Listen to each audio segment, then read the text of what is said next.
Hello বন্ধুরা, কেমন আছো তোমরা সবাই? তো আমরা এখন বর্তমানে গড়বেতাতে আছি। গড়বেতাতে ভাইয়ের বিয়েতে এসেছি।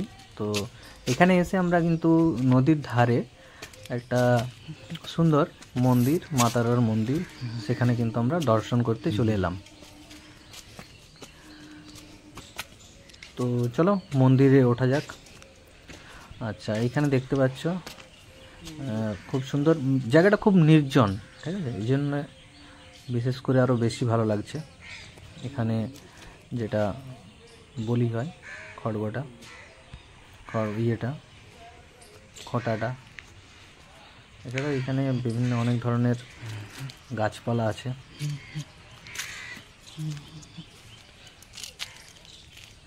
পাশেই বয়ে চলেছে নদী, ঠিক আছে?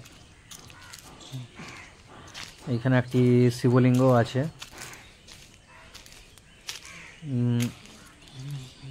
বেশ অপূর্ব, ঠিক আছে? দেখতে পাচ্ছ তোমরা। এবং আরেকটা জিনিস, জায়গাটা খুব নিরিবিলি, ঠিক আছে?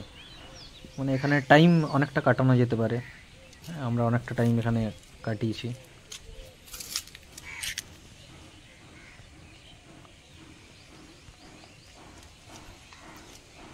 তো চলো পুরো মন্দির চত্বরটা একবার দেখিয়ে দিই তোমাদের, ঠিক আছে? এই হচ্ছে মন্দিরের আশেপাশ, চারিদিকে এখানে বিভিন্ন ধরনের গাছ লাগানো আছে। ওই পাশে নদীটা, ঠিক আছে? নদীটা বেশ বড়। সকাল দিকে ওইখানেই স্নান করলাম। তো নদীর যে প্রবাহ, ঢেউ, সেটাও কিন্তু যথেষ্ট লেগেছে। আর দেখতে পাচ্ছ পুরো এরিয়াটা, অনেকগুলো গাছ।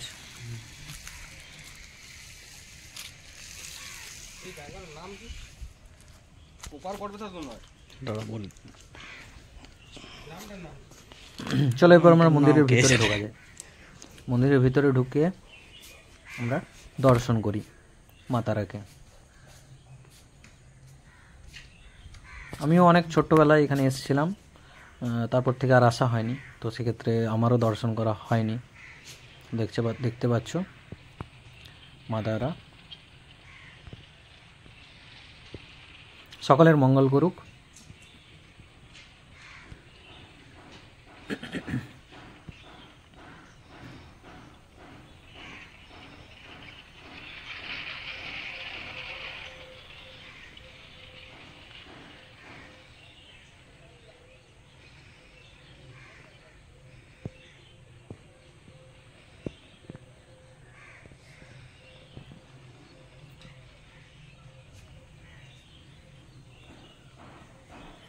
তো এই হচ্ছে মন্দিরের চারিপাশ, দেখতে পাচ্ছ।